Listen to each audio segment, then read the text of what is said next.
नमस्कार, राष्ट्रपोष से मैं पवन केसवानी। 2022 और 2023 में 16 राज्यों के चुनाव बता देंगे कि 2024 की तस्वीर कैसे होने वाली है। 2022 में 5 राज्यों के चुनाव 10 मार्च को संपन्न हो चुके हैं। शेष 2 राज्यों के चुनाव इस साल और होने हैं, जबकि 2023 में 9 राज्यों के चुनाव होने हैं। यानी 28 में से 16 राज्यों के चुनाव से ये तय हो जाएगा कि 2024 किसका होने वाला है। 2022 में हिमाचल और गुजरात के चुनाव होंगे और 2023 में मेघालय, मिजोरम, त्रिपुरा, नागालैंड, नॉर्थ ईस्ट के राज्यों के अलावा दक्षिण में कर्नाटक और तेलंगाना, उसी तरह मध्य में मध्य प्रदेश और छत्तीसगढ़ के अलावा राजस्थान के चुनाव होने हैं। इस तरह से ये 11 राज्यों के चुनाव होने हैं। अगर इन सभी 11 राज्यों के चुनाव की अगर मैं बात करूं तो सबसे ज्यादा चुनौतीपूर्ण मुकाबला छत्तीसगढ़ का माना जा सकता है, जहां कांग्रेस मौजूदा समय में बेहद मजबूत स्थिति में है। राजस्थान के अलावा छत्तीसगढ़ में ही कांग्रेस की सरकार है, जबकि झारखंड और तमिलनाडु में गठबंधन में कांग्रेस शामिल है। महाराष्ट्र की सरकार गिरने के बाद कांग्रेस की स्थिति और कमजोर हो गई है, इसलिए चुनौतियां 2023 में और बड़ी होने वाली है। लेकिन मौजूदा समय में छत्तीसगढ़ के जो हालात है राजनीति के, वहां भारतीय जनता पार्टी बेहद कमजोर स्थिति में है। पूरे देश भर में जहां भारतीय जनता पार्टी दिनों दिन मजबूत होती जा रही है, नए नए राज्यों में भारतीय जनता पार्टी की सरकारें बनती जा रही है। 28 में से 20 राज्यों में भारतीय जनता पार्टी की सरकार किसी न किसी तरह से है। देश में भारतीय जनता पार्टी के नेतृत्व वाली सरकार है। ऐसे में कांग्रेस छत्तीसगढ़ में इतनी मजबूत कैसे है, इस जमीनी हकीकत को कोई और नहीं जबकि भारतीय जनता पार्टी के सबसे सीनियर आदिवासी नेता नंद कुमार साय बता रहे हैं, जिन्होंने भारतीय जनता पार्टी की मौजूदा स्थिति की पोल खोलकर रख दी है।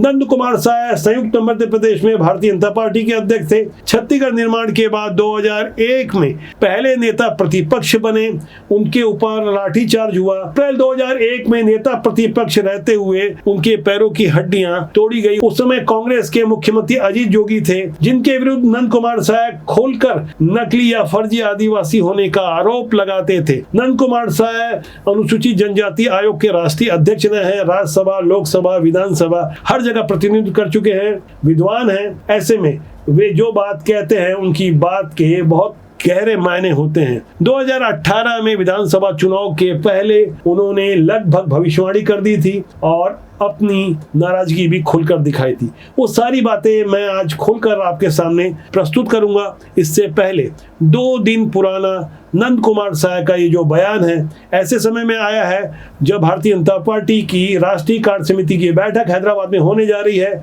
जहां से माना जा रहा है कि छत्तीसगढ़ को नया प्रदेश अध्यक्ष मिलेगा। दावा किया जा रहा है कि इस बार छत्तीसगढ़ को ओबीसी वर्ग से नया प्रदेश अध्यक्ष मिलेगा।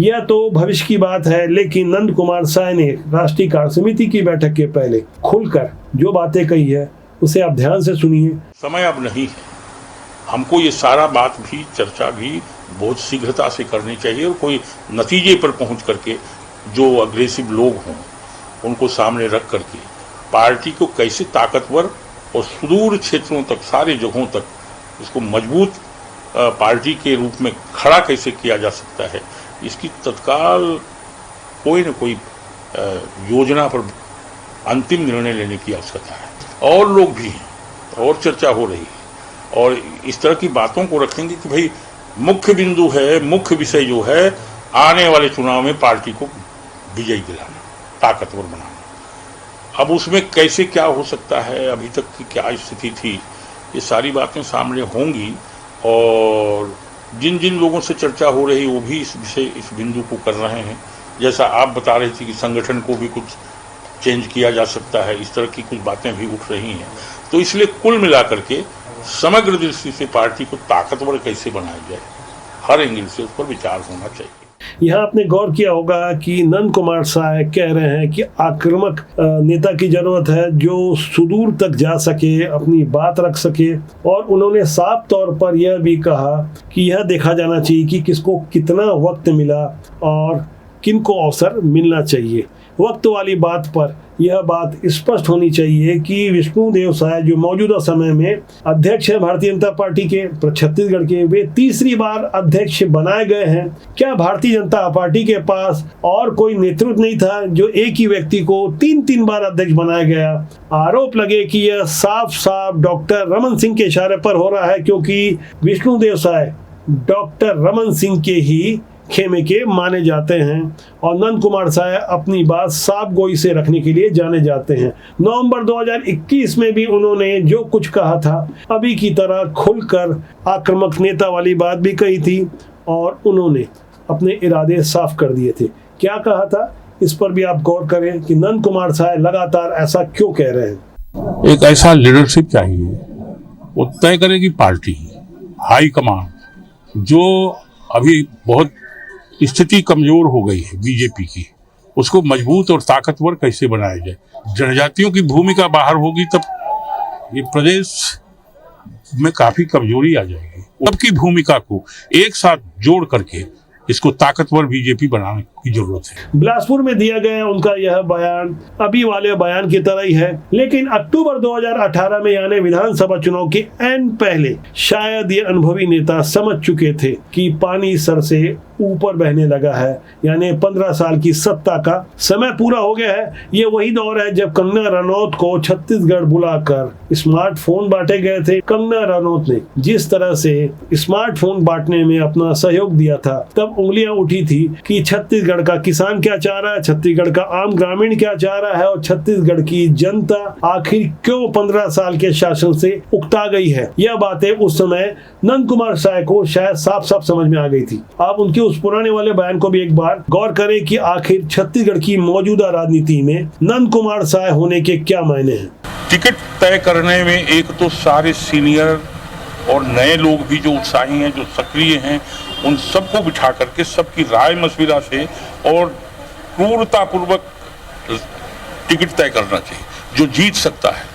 जैसा कि आप सुन पा रहे थे कि नंद कुमार साय विधानसभा चुनाव हारने की आशंका से कह रहे थे कि रायशुमारी होना चाहिए और जिताऊ उम्मीदवार को उतारना चाहिए। यानी एकदम साफ था कि यहाँ रायशुमारी नहीं हो रही है उस व्यक्ति की जिसने छत्तीसगढ़ ही नहीं बल्कि पूरे मध्य प्रदेश में संगठन का नेतृत्व किया, पहले नेता प्रतिपक्ष रहे। यही कारण है कि छत्तीसगढ़ की 90 विधानसभा में से 29 रिजर्व सीटें आदिवासी की है और इसमें अधिकांश सीटें सरगुजा और बस्तर से है और इन इलाकों से भारतीय जनता पार्टी का एक भी व्यक्ति या नेता विधायक नहीं बन सका, यानी 0 सीट है यहां से भारतीय जनता पार्टी की। ऐसे में नंद कुमार साय ने जो बातें कही वह भारतीय जनता पार्टी के मौजूदा संगठन को एक बहुत बड़ा आईना दिखाने वाली बात है।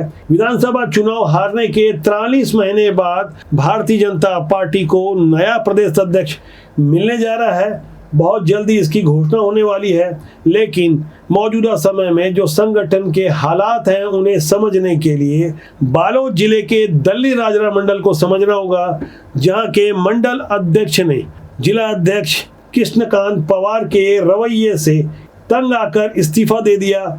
गोविंद वाधवानी जो मंडल अध्यक्ष दल्ली राजा के, उनके इस्तीफे के बाद 1, 2, 3 नहीं बल्कि 150 लोगों ने इस्तीफा दिया, 150 पदाधिकारियों ने इस्तीफा दिया। जो मंडल की पूरी बॉडी थी और तमाम तरह के प्रकोष्ठ थे, सभी ने इस्तीफा दे दिया और एक स्वर में उन्होंने संगठन के नेतृत्व पर उंगली उठाई। यह मामला छत्तीसगढ़ की भारतीय जनता पार्टी की प्रभारी डी पुरेंदेश्वरी तक पहुंचा। प्रदेश अध्यक्ष विष्णुदेव साय को भी सारी बातें मालूम है, लेकिन निरंकुश हो चुके जिला अध्यक्ष पर कार्रवाई करने की बजाय इस्तीफा देने के लिए अपने ही मंडल के पदाधिकारियों को उन्होंने मजबूर किया। बालोद दल्ली राजरा के मंडल अध्यक्ष गोविंद वाधवानी ने जो कुछ भी कहा वह छत्तीसगढ़ के नेताओं को समझना चाहिए कि भारतीय जनता पार्टी की मौजूदा दशा और दिशा के लिए कौन कसूरवार है। गोविंद वाधवानी 1000 व्यापारियों के स्थानीय संगठन के निर्विरोध अध्यक्ष हैं, जमीनी नेता हैं, पत्रकारिता से जुड़े रहे हैं। उन्होंने जो इस्तीफा दिया उसके बाद क्या कुछ कहा, उनके शब्दों को आप गौर करें।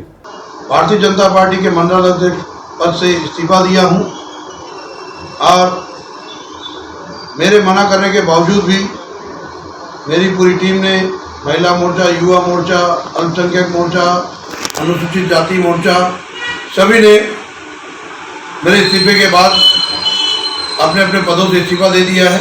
मैं 35 सालों से भारतीय जनता पार्टी का एक साधारण कार्यकर्ता रहा हूं। वर्तमान परिस्थिति में मैंने देखा है कि पिछला चुनाव हमने हारा है, उससे भी हम कोई सीख नहीं ली है और उसी परिपाटी में संगठन चल रहा है।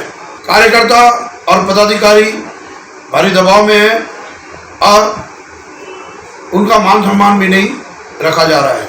मेरे जिला अध्यक्ष और मेरे एक महामंत्री ने मेरे खिलाफ षड्यंत्र रचकर पार्षदों से और नगर पालिका में कांग्रेस से साठगांठ करने का आरोप लगाया, जिससे दुखी होकर मैंने इस्तीफा दिया है। दलित राजा के मंडल अध्यक्ष के इस्तीफे का तो एक उदाहरण मात्र है। इसी तरह के छत्तीसगढ़ के अन्य स्थानों में भी ऐसे ही भाजपा में असंतोष का माहौल है, जहां एक और पूरे देश में भारतीय जनता पार्टी हिंदू और हिंदुत्व के मुद्दे पर अपनी रणनीति तय कर रही है। वहीं बालोद के जामड़ी पाटेश्वर धाम में हमला हुआ, वहां कुछ लोगों ने उस पवित्र धाम में बलात् प्रवेश कर कुछ विधर्मी व्यवहार किया। वहां जबरदस्ती देवी देवताओं के ऊपर खून छीटा गया, मांस फेंका गया, वहां बलि दी गई। ऐसे में भारतीय जनता पार्टी के समर्थक इस मठ के प्रमुख बाबा राम बालक दास का साथ देने की बजाय भारतीय जनता पार्टी किनारे बैठे रही और नंद कुमार साय ही वो एक नेता थे जो पाटेश्वर धाम जाकर खुलकर बाबा का उन्होंने साथ दिया। 76 साल के नंद कुमार साय भारतीय जनता पार्टी के प्रमुख जमीनी नेता है जो पार्टी की रीति नीति को समझते हैं, लेकिन भारतीय जनता पार्टी छत्तीसगढ़ में जिस तरह से दोयम दर्जे का व्यवहार कर रही है वह भी बेहद संदेहास्पद है। जबकि जामड़ी पाटेश्वर धाम के संत बाबा राम बालक दास शुरू से ही भारतीय जनता पार्टी और उनके अनुषंगिक संगठनों के प्रबल समर्थक रहे हैं। बावजूद इसके भारतीय जनता पार्टी ने 1 मई 2022 को हुए हमले के बावजूद उनका साथ नहीं दिया था। आगामी विधानसभा चुनाव को जब 1.5 साल से भी कम का समय बचा है, ऐसे में 2023 की नैया भारतीय जनता पार्टी कैसे पार लगा पाएगी, इस पर बहुत जल्दी खुलासा होगा, क्योंकि भारतीय जनता पार्टी अपनी रणनीति खुलकर प्रस्तुत करने वाली है। पूरा ध्यान छत्तीसगढ़ पर केंद्रीय नेतृत्व का इसलिए रहने वाला है क्योंकि हमेशा से छत्तीसगढ़ की मौजूदा प्रदेश सरकार से केंद्र को चुनौतियां मिलती रहती है। न केवल केंद्र को बल्कि भारतीय जनता पार्टी के शीर्ष नेतृत्व को भी यहीं से तगड़ी चुनौती मिलती है। भारतीय जनता पार्टी यहाँ एकदम फिसड्डी साबित हो रही है।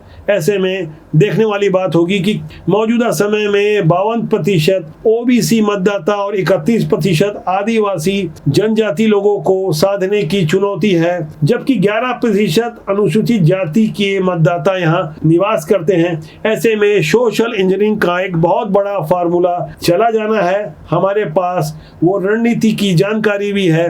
अपुष्ट जानकारियों वाला खाका हमारे पास उपलब्ध हो चुका है। आगे की रणनीति क्या होने वाली है यह तो आधिकारिक रूप से हैदराबाद की चिंतन बैठक से तय होगा, जहां नंद कुमार साय की भावनाओं को भी सुना भी जाएगा और समझा भी जाएगा।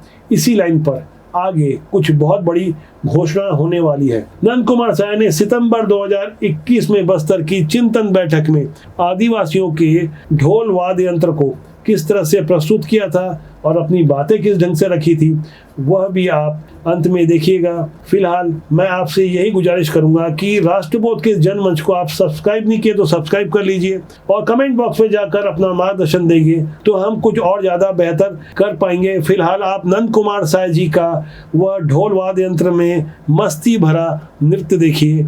नमस्कार।